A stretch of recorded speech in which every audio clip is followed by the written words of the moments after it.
we're generally not that well known, and that's really a function of the work that we do. There are lots of people in difficult situations around the world, and some of those people sometimes find that they're covered in the news. Many of them don't. And we really focus our work and our efforts and our resources in the places and the communities and the populations that are in greatest need on this planet, who largely are not covered in the media and therefore lack support. So I guess I'd like to ask you to remember our name, but disregard anything you think it suggests we might do. It's a very nice sounding name, but we don't actually fly doctors. In fact, about 40% of our work is medical, and the rest is not.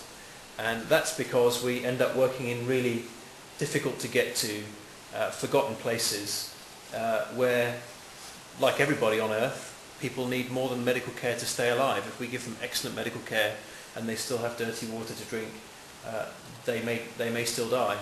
So for 20 years now we've been providing not just great healthcare, but also clean water, sanitation, food, shelter, psychosocial care, building roads and bridges, the odd runway, really whatever it takes to help the most vulnerable people in the world. And there's a lot of thought that goes into vulnerability and what goes into that.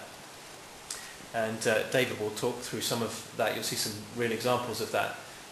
But if you can imagine the most vulnerable person you know in your life experience, and put them, for example, 3,000 meters up in northern Afghanistan, they would be perhaps illiterate, have no access to clean water or sanitation, no awareness that when you get sick you can actually ask somebody to help you. Perhaps the rains have failed and the food isn't growing or the animals have died. So these are the kind of situations we want to be in, and we want to work with and for the most vulnerable people.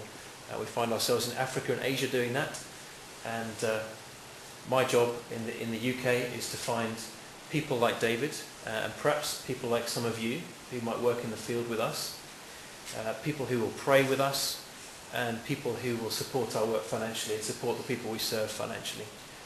So do talk to either of us if you'd like to know more about that. Thank you. If you feel inspired to contribute, thank you for coming to this concert, and thank you for the donations that you've made already. If you feel inspired by what I've shown you, then this is an address where we can be contacted.